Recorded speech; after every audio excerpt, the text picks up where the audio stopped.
দেখি বাবা, দেখি পাটা দাও তো। আর ছাড় তো, এটা রাখ। আরে তুমি খাও না, যা বলছি শোনো।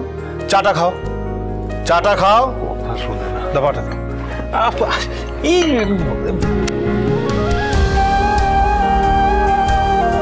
এটা হয়ে গেল, ওই পাটা দাও।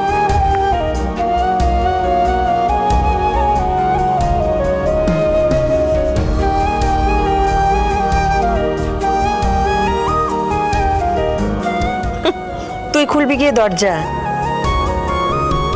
তুই নিজে ফিরবি রাতে? নিজেই ফিরবে কেন তারই নেই ঠিক। আচ্ছা, এক্ষুনি আমি অফিসে বেরোবো, আমার না এখন এই অশান্তি কিন্তু ভাল লাগছে না। আমিও তো চাই না গো, আমারও ভালো লাগে না, কিন্তু তোমার ছেলে একটা কথা বললো কি না, আমি তাই প্রশ্ন করলাম তো একটু। ঠিক আছে ঠিক আছে, আমার জন্য কাউকে রাত জাগতেও হবে না, দরজাও খুলতে হবে না। তোমাকে কতবার বলেছিলাম যে আমাকে ডুপ্লিকেট চাবিটা দাও, তুমি চাবিটাও দেবে না। হ্যাঁ, আবার এমন কথাও বলবে, এটা তো ঠিক না। কোনোদিনই তো কিছু বলিনি বলো। আজকে বললাম তার কারণ তুমি চাইলে আজকের ডিউটিটা তুমি চেঞ্জ করতে পারতে সেই জন্যে, কিন্তু তুমি যেমন ঠিক করেছো, যেমন ভেবেছো সেটাই করবে।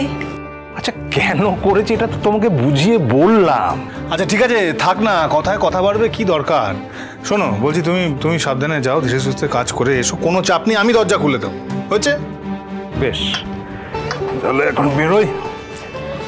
পূর্ণিমা, আসি তাহলে।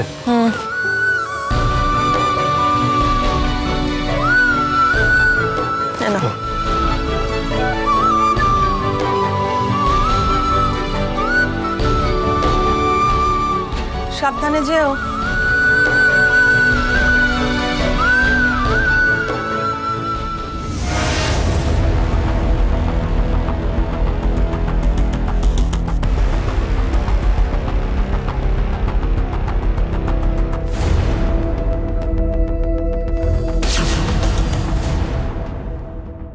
তোর বিয়ে না দিয়ে আমি মরছি না।